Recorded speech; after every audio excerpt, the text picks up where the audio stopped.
Hello everyone, good morning to all of you. हम height and distance पढ़ रहे हैं। उसमें कुछ स्टूडेंट्स की डिमांड आई है कि सर हमको डाउट हो रहा है क्वेश्चन नंबर 14 में, वो मैं आपको बता रहा हूँ। तो इस तरीके से मैंने आपको बोला था कि आप एक्सरसाइज सॉल्व करिए और मुझे डाउट जो भी जिस भी क्वेश्चन में हो रहा है आप उसको बताइए, मैं उसका वीडियो आपके लिए बना दूँगा। तो एक स्टूडेंट का ये डाउट है, तो ये क्वेश्चन पढ़ते हैं। मैंने पहले भी बोला था कि आप क्वेश्चन को इजी वे में रीड करिएगा, बिल्कुल आराम से। A 1.2 meter tall girl spot a balloon moving with the wind in a horizontal line। Means that क्या कह रहा है कि कोई आपका बैलून है, एक बैलून है जो कि मूव कर रहा है। ठीक है, ये बैलून सपोज कर लीजिए मूव कर रहा है। मैं आपको भी समझा रहा हूँ, डायग्राम बनाऊंगा बाद में। तो सपोज करिए मूव कर रहा है, तो ये कुछ देर में यहाँ जाएगा। ओके, मतलब कहीं भी पहुँचेगा ये। लेकिन उसके पहले क्या दिया है कि एक लड़की है जो कि स्पॉट करती है, बैलून को देखती है कि ये बैलून क्या कर रहा है, मूव कर रहा है। तो लड़की कहाँ होगी, कहीं ग्राउंड पे होगी। सपोज कर लीजिए यहाँ पे वो लड़की है। ओके, ये ग्राउंड लेवल है आपका, और लड़की की हाइट दी हुई है 1.2 मीटर। ओके, उसके बाद बोला और जो बैलून की हाइट है, ये जो आपकी हाइट है, जो बैलून आपका है यहाँ से इस ग्राउंड लेवल से, उसकी हाइट आपकी दी गई है 88.2 metre. Okay, The angle of elevation of the balloon from the eyes of the girl at any stand is 60 degree. जब उसने स्टार्टिंग में देखा तो देखा कि ये जो गर्ल का और बैलून के बीच जो एंगल ऑफ एलिवेशन था, गर्ल यहाँ से देख रही थी, तो ये जो एंगल ऑफ एलिवेशन था इसके साथ ये आपका कितना बन रहा था, ये आपका एंगल बन रहा था 60 डिग्री। ओके, तो जो भी आपका एंगल बनता है, मैंने पहले ही बताया था कि ये ग्राउंड से ऊपर गर्ल की हाइट दे दी गई है। अगर ये हाइट नहीं दी होती तो ये यहाँ बनता।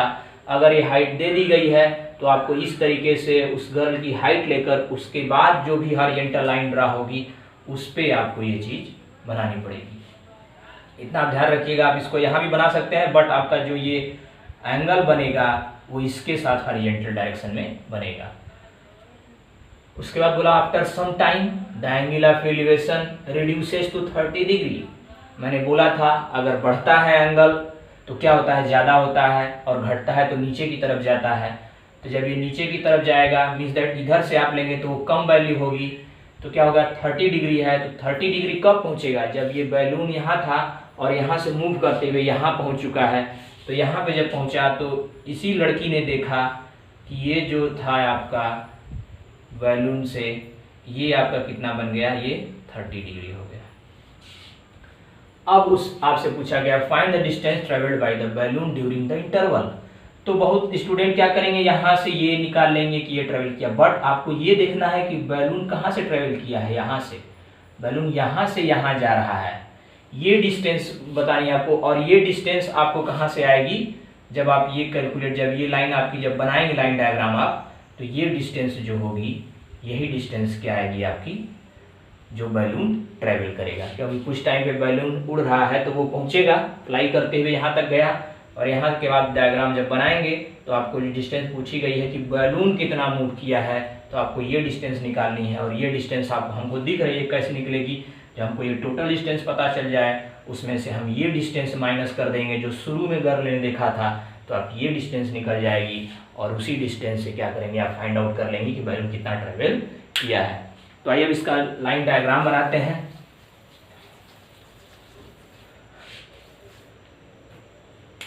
देखिए सबसे पहले क्या था, सपोज कर लीजिए बैलून यहाँ था आपका,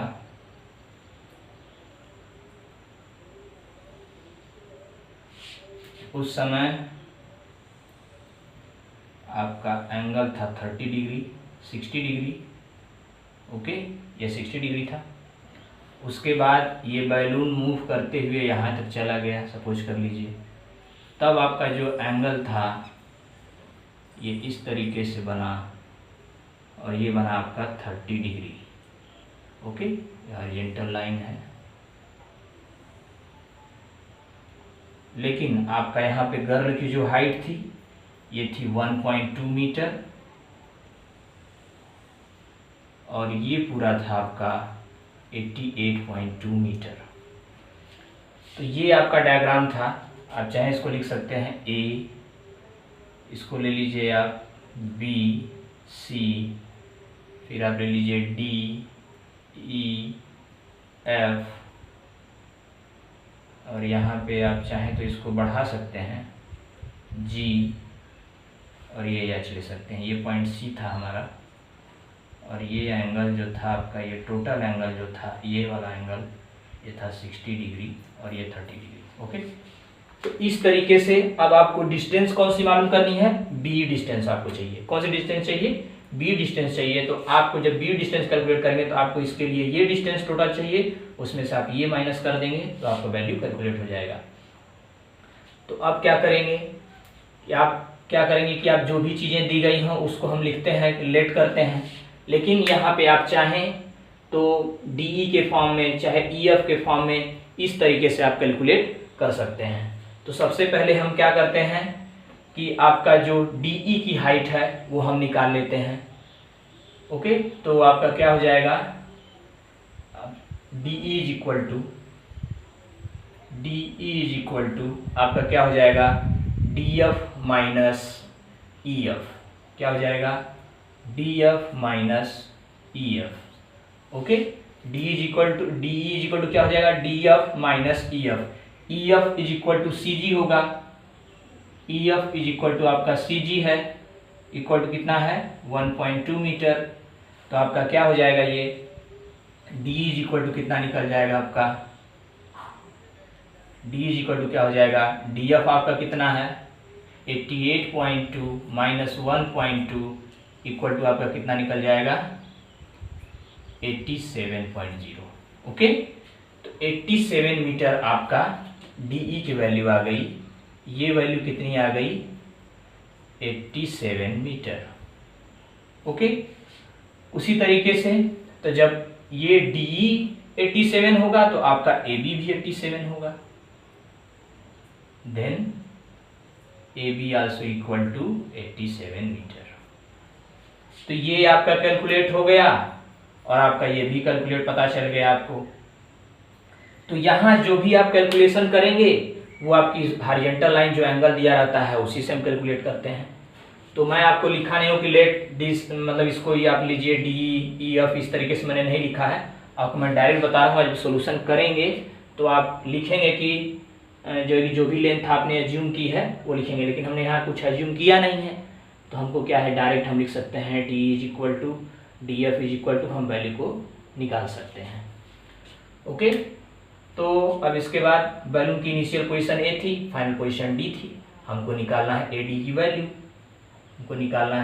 वैल्यू, और जो एडी है वो एडी बीई के बराबर भी होगा, बीई के बराबर होगा तो हम बी की वैल्यू कैलकुलेट कर लेंगे तो हमको एडी की वैल्यू पता चल जाएगी।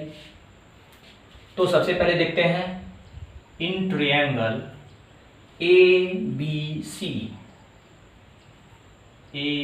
सी, राइट एंगल है यहाँ पे था, तो आपका ये क्या है 60 डिग्री, tan 60 इक्वल टू आपका क्या हो जाएगा ए बी बाई बी सी,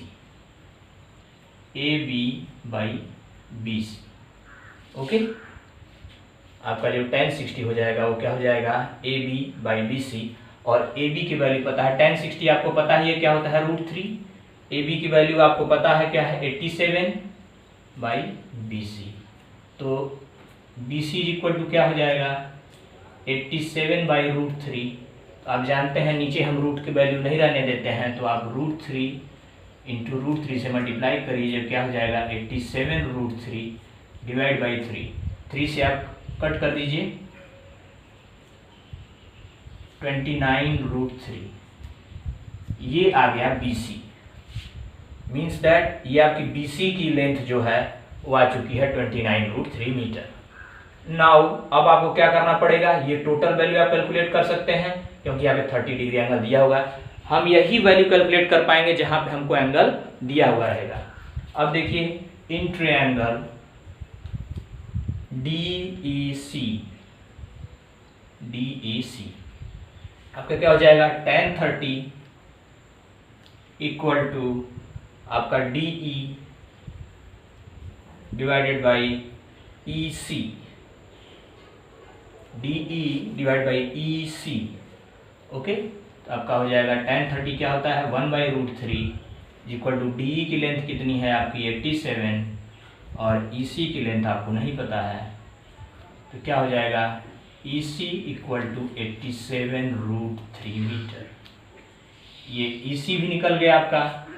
आपको वैल्यू कैलकुलेट क्या करनी है BE, तो BE इज इक्वल टू क्या हो जाएगा आपका, क्योंकि AD जो है यहाँ पे AD इक्वल टू BE है, ठीक। तो हमको BE कैलकुलेट करना है और BE वैल्यू क्या होगी EC minus BC। BE is equal to क्या होगा EC माइनस BC। तो EC की वैल्यू कितनी है आपकी 87√3 माइनस BC की वैल्यू कितना है 29√3। आप ये कैलकुलेट करेंगे तो आपका क्या आ जाएगा, √3 तो रहेगा ही, 8 आ जाएगा और ये आपका 58√3 मीटर। तो BE इज इक्वल टू क्या आ जाएगा 58√3 मीटर। मीन्स दैट आपको जो पूछा गया था distance travelled by the balloon during the interval, तो distance travelled by the balloon during the interval will be 58√3 metre. इसको माइनस करने में भी बहुत लोग मिस्टेक करते हैं, ये ध्यान दिया करिए कि जो √3 है तो √3 तो कहीं जाएगा नहीं, √3 एज यूजुअल रहेगा और 87 में से 29 आप माइनस कर दीजिए, जो आपका आएगा वो आंसर आ जाएगा। अदरवाइज अगर आपको कहीं वैल्यू √3 की वैल्यू दी गई है 1.732, तो आप क्या करेंगे यहाँ पे रख देंगे, तो जिससे आप वैल्यू को कैलकुलेट कर सकते हैं। ओके, तो इस तरीके से हाइट एंड डिस्टेंस के क्वेश्चंस को आपको रीड करना है केयरफुली, और आपका जब डायग्राम बन गया तो आपको बस क्वेश्चन को देखना है, आपको क्या वैल्यू फाइंड आउट करनी है, और आप इजी वे में कैलकुलेशन कर सकते हैं और उसको सॉल्व कर सकते हैं। तो बस ये ध्यान होना चाहिए कि हमारा डायग्राम सही हो, जो हम एंगल फॉर्म कर रहे हैं वो सही हो, और उसके बाद आप जो थीटा की वैल्यू रख रहे हैं वो सही हो, फिर आपका कोई भी आंसर इसमें गलत नहीं आएगा। तो हाइट एंड डिस्टेंस बिल्कुल ये आसान चैप्टर है, लेकिन आसान उसके लिए है जो प्रैक्टिस करेगा। तो आपको ज़रूरत है बार बार प्रैक्टिस करने की, तो इसको सॉल्व कर लीजिए। अगर कोई फिर आपको डाउट होता है तो आप बता सकते हैं, मैं उसका भी वीडियो आपके लिए बना दूंगा। Okay class, thank you.